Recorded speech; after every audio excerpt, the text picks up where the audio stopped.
Hey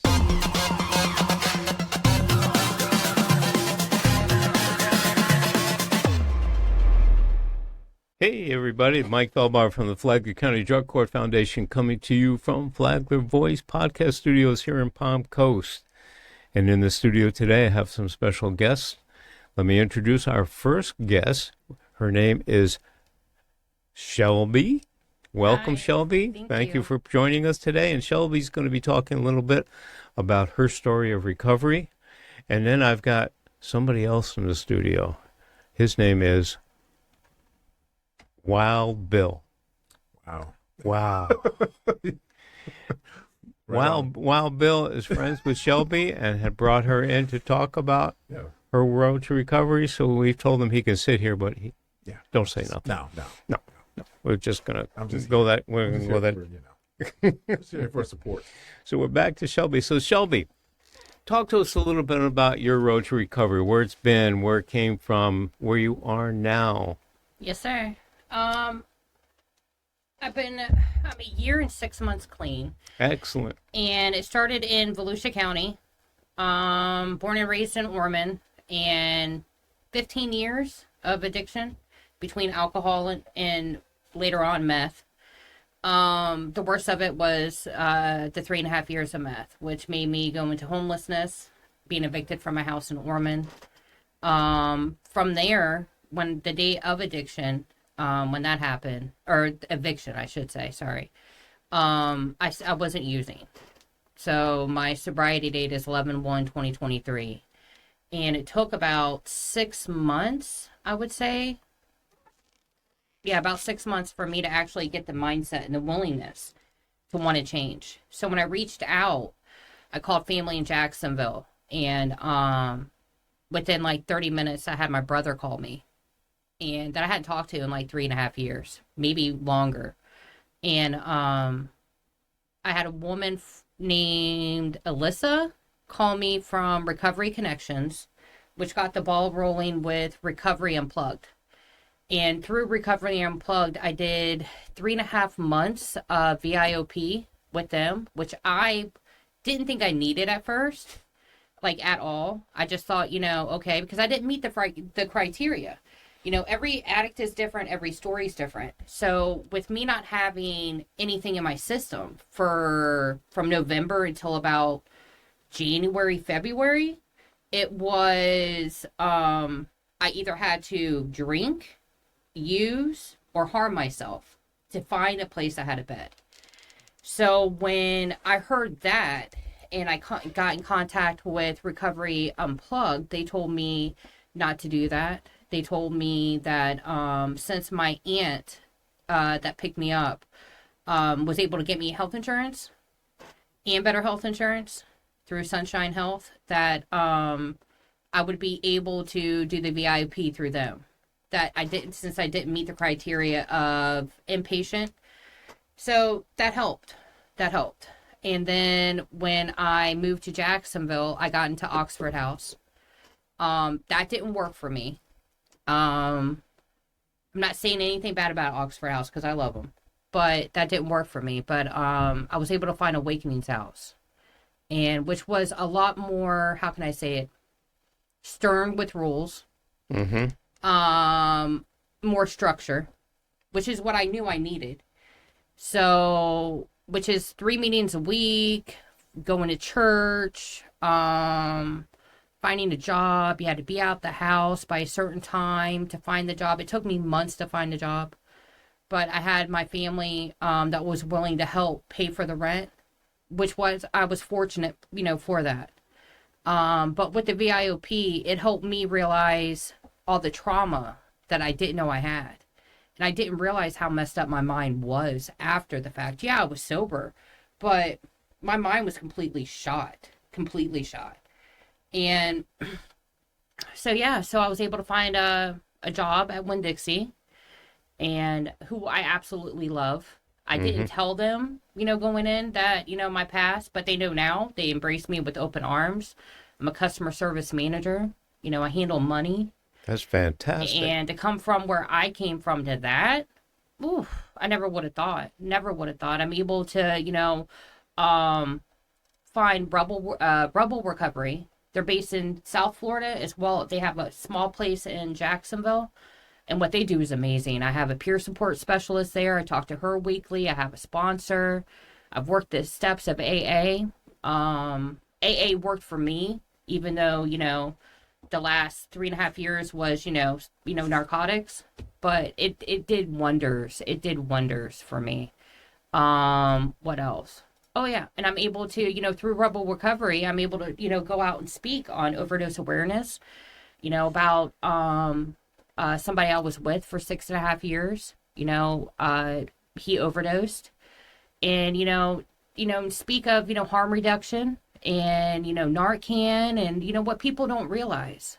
And I know May's, mental health awareness and mental health and addiction go. They go hand. They go hand in hand, because people, the average public, doesn't know or refuses to understand what causes people to get into substance abuse. Yes. Okay, if you don't get into substance abuse, you got a good head and you're not suffering from mental issues of some sort. Trauma is a prime way to enter into substance abuse. If you have trauma and they don't deal with it, and it sounds like you picked the right places to go to, because a lot of people that are involved with the world of recovery and a lot of treatment fighters, they're Band-Aid people. They don't go deep. And if you don't go deep to dig out those causes, eventually they come back. It's just like cutting yourself. You can put a Band-Aid on it, but if you don't treat the cut, then it gets infected. Of course. So we have to learn how to treat those cuts and reduce the infection, so then we can have long-term recovery. That's so important. Yes, sir. Yeah. And you found it. I did. And, it's not easy. Do I have lull moments, where I don't want to go to meetings, and I think, church is just enough, Yeah, but, once you work the steps, you try your hardest every single day or every single week to live the steps, and to help others. And you got to realize that, you're going to have moments where you're down, but you have to realize that there's always a phone. You pick up, you call somebody, there's always somebody there. It's different from when you're in active addiction. In active addiction, you pick up the phone, you're just calling other addicts.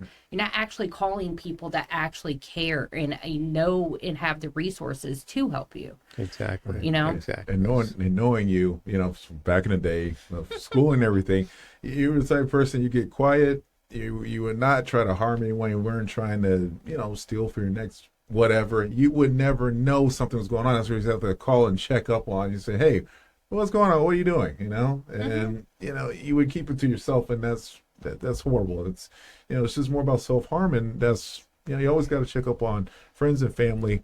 You never know what someone's going through. So No, you don't. You always don't. gotta do that. And from, I'm lucky because what I was doing, a year ago is completely different than what's out right now, and living in sober community, in a sober house, you have people that do relapse, and when they come back and they bring it into the house, you realize when you're doing the cleanup how harmful it is, because just a speck of fentanyl, just a speck, when it touches you, you're done. You're done. And to think that I was doing that too, back then, I know, they say that some people can stay in the community where they were, or some need a geographical change. Me, I needed the geographical change. Yeah, I'm in Jacksonville, but I don't know anybody. I know it's there, but my brain's not wired anymore to look for the fix. I'm grateful,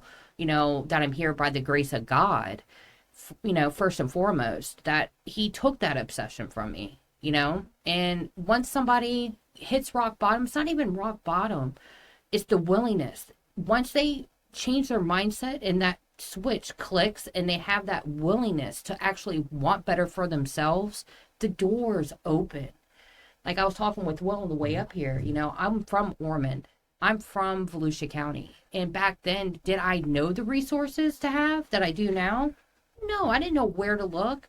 I would go to homeless shelters and they would tell me I have to get, a recommendation from the cops before I could even go, but now, I know who to call. And, if somebody is, really bad off, the person, Carla Swinney, that runs Awakenings House, she has so many resources from her to, Rebel Recovery.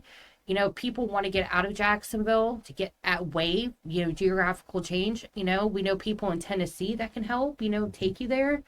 So, it's, in Awakenings House where I stayed, I'm fortunate because half the house wasn't just Awakenings for, women that were, substance abuse. The other half was for Villages of Hope for women that were sex trafficked.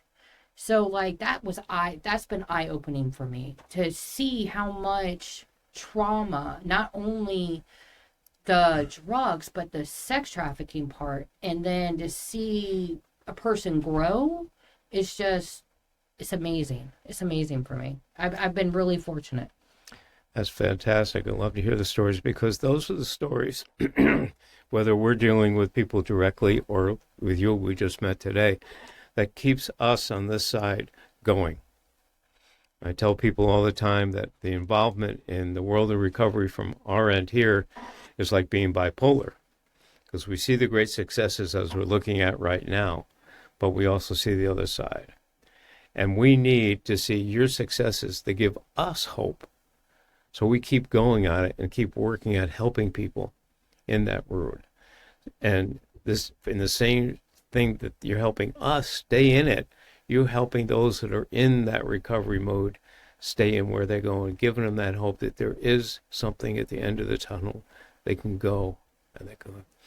And a lot of people, when you talked about the steps, a lot of people don't understand. All 12 of those steps came from one place, and that's the Bible. Mm-hmm. They get rewritten a little bit, so it's not in the King's English.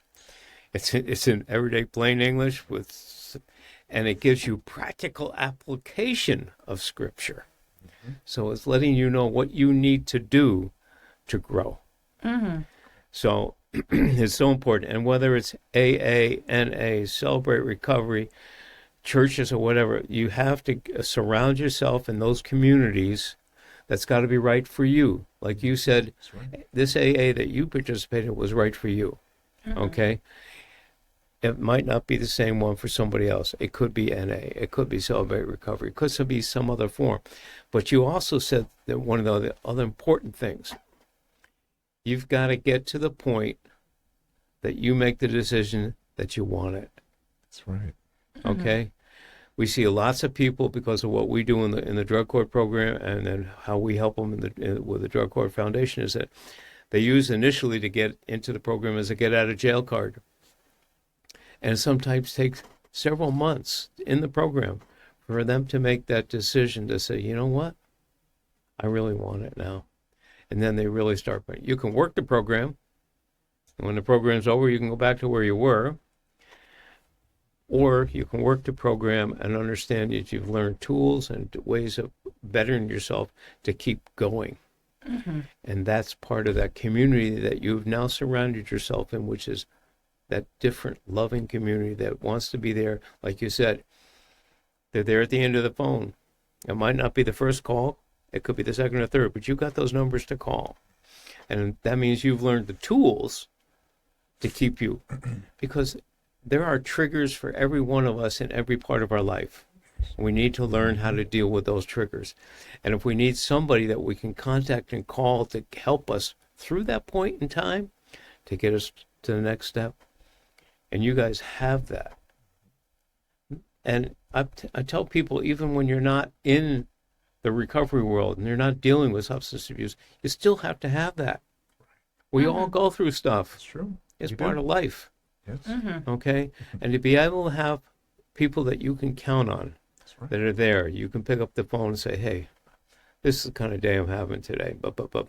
Even those that are just listening, they're not giving you advice, just there so you know. When you get it out of your mouth, sometimes that's all you need to do. You just need the listening board, soundboard, nothing else. Yep. So that's a key. What do you think, Will? Yeah, may I add, if anyone listening, Hope Network or even my show, Will's World, if you have a problem, you need help, just private message, something. Just reach out to someone. We'll give you the right resources. We'll connect you with the right people, with the right everything you need. You know, we don't want you to have to suffer. It's just wrong. You know, someone cares. We do. Everybody cares. Yeah. And sometimes they need a kick in the butt to remind them. But, Yes, Yeah. always. That helps. Oh, yeah. yeah. Part of what we do at the Drug Court Foundation is not only helping people in the program succeed by lifting some of the burdens off their backs that the court can't do for them, but we're also into the community trying to educate the community, trying to reduce the stigmatism. Yes, and that's the Okay. hardest thing. That's one of the biggest issues that we have today. Mm-hmm. People look at people that are suffering an addiction as nothing but bums, crooks. That's it. And if you hear that often enough, You're just going to start to believe it. And it That's affects, it. it affects everyone at every level too. So getting to the point where you can understand where it came from a little bit more, have that compassion, and saying, "Boy, they're actually working on something harder than I've ever done." Okay, It takes a lot for somebody to want to help. It takes a lot for somebody to pick up a phone and say, "I need something," and for them to actually make that call. And to know that there's somebody there on the other end that can help or will get them in the right spot means everything to somebody. Means everything. They just need to know that they're that somebody's listening and that their voice matters, and that what they're going through, somebody's there that can help. It's not the end of the road. And people have got to realize that when you're going through things, it's going to be hard. It's going to be tough. But at the end of the day, there's somebody there that is willing to help. And the stigma, I wish that would go away, because that's one of the hardest things for anybody to go through. It is. Because even, homelessness, people think, okay, people are homeless because of addiction. Not necessarily. Not necessarily. It's mental health. And, if people realize and honestly took the time and did the homework to realize what mental health is and how it affects people, you don't have to be an addict. You don't have to be an alcoholic. There's something in them that they haven't dealt with, and they haven't gotten to the core. And until they actually do that work and find help, that's what's going to happen. And, if people would clean their own side of the street rather than cleaning somebody else's, then the world would be a lot better, I think. And take a more of a proactive approach rather than reactive. It's too late when the person has OD'd, passed away, or they're gone. It's too late then. You say, "Oh, I wish I could have done that." No, you could have. You could have actually tried to help, reach out, and help that person. Don't say, "Hey, oh, great, I wish I could have been there, but I didn't know what to do." Yes, you do. You could just reach out. There's resources right now, right here. Yeah, we run into that a lot because we were the first in Flagler County to get a grant to give free Narcan away. And then we have people coming where we're set up to do that kind of stuff, and some will say, "Oh, just let them die." That is terrible. And they don't understand. They have no clue. Somebody's family. And if we get a chance to talk to them, okay, we've changed a lot of minds, because we have people that are at our tables and doing that, have been there, done that. Narcan has saved them. Yes. They can talk about it. Our theory on Narcan is that you can't recover if you're dead. That's right. Correct. And we don't know what's going to take to get there. A lot of people go into recovery. They'll go into rehab facilities. They go all this multiple times. Yeah. I mean, I've talked to one person, and then he might not hold the highest number, that it was in 7 rehabs before he finally got it. So you don't know. Right. And if the places that you've been to for the help, they haven't started digging into the cause, then the effect's still going to be there. Right. So, and then getting to the point where you have those times where your head is finally clear, you can start thinking about it, and then make that choice to say, "I really want it, and what do I need to do to really get it and keep it?" And that's what we see that's been happening with you. You've been there. It wasn't a straight road. No. There were some curves in there and probably a couple of bumps. But that's normal. Okay, so we have to judge how they're going through this stuff, is they're not just bums. No, not at all. Not at all. I heard a preacher talk one day. had a large church, and he knew he had a lot of people that had been suffering. He said, listen, your son, your daughter, whatever, might have been stealing from you because of what they were going through. Right. But that wasn't your son and daughter. Of course not. That was the addiction. That monster that took over. Yeah. Right. So you got to get to the point where you're over. Right. I mean, we have to be careful because, particularly with families, we have too much enabling going on, and it is difficult to get to that point to know the difference between help and enable. We want to enable you to get into recovery and do recovery, but we don't want to be the one saying, okay, every time you do it, you can still stay. You can stay. Sometimes you have to say you got to go. Yeah, you have to give that hard love. And it's a difficult thing for family members to do that, particularly for their kids. That's true. Because as a parent, we know what our job is, to help and raise, protect our kids. That's right. But when it comes to kids going through, or anybody in family going through substance abuse addiction, it's a tough fine line that you walk between enabling and helping. Well, it is. And, for me, like my family, my mom allowed me to go to my childhood home. She lives in Ormond. She has MS. She's raising my niece, right? So she allowed me to go into my childhood home. I turned that into a trap house. So when I got evicted, did my family want to do it? There were talks, my aunt after the fact told me, recent, that her and her husband were coming down, and she didn't want to do it. She didn't want to, but she kept telling herself that, I'm not going to be helping. This isn't help. If I continue this, she's going to be, gone. So yeah, I don't hate my family for it. No, that saved my life. And, it really did. It really did. But families have to make a hard decision. And the addict at the time doesn't realize what they're doing to the family.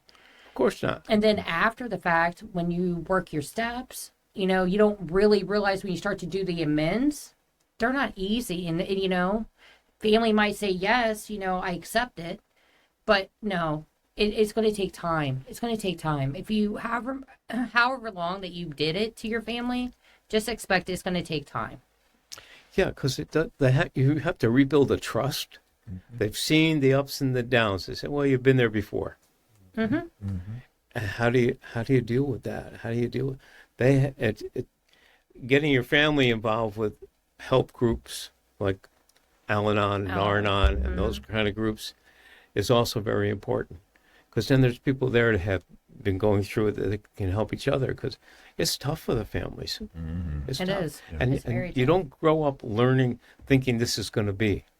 No, you didn't go to school and say, well, let me go take a class on how to help my child get through this process before the child even got, or even Nice never though, got but into no. it. No, it's not. It's all of a sudden you're there. And the next step is not an easy one to do. No. So you've given us some background. You were involved for, what do you say, 15 years or so? 15 years. Started with alcohol, and then 6 years or 3.5 years with the meth. All right. And now, look at you now. Oh, I'm the happiest I've ever been. Proud of you. Happiest Good happiest I've ever Good been. job. And how this one has been in my life for however long he's been, I do not know. I'm grateful, so grateful. There's been plenty of times where he's shown up when he didn't have to. I said, yep, you got to But- stop this. That's it. I But, lived north out of town. I came in town and said, nope, you got to stop this now. It's the end of the road. But it's not, it's not easy, but there's hope. There's hope, and your life is so much better afterwards, so much better. Like, I never would have thought it, a year ago that I would be a customer service manager. A year ago that I would even be, sober. I thought it was going to be the opposite, and there's always hope, always hope. Well, it has been such an exciting pleasure to have you here and hear this story that you've got to tell. Thank you. And probably maybe several months from now, I'll have you come back, give us an update on where you are now, how you've progressed, and how things have been going. And Will, I thank you for bringing Shelby in today. Well, thanks for having us. And It's great. it's been an exciting an exciting day. Always. Well, thank you. So, everybody, we're getting ready to sign off here, and we will see you again in the very near future. Have a great day, everybody. Goodbye, everyone.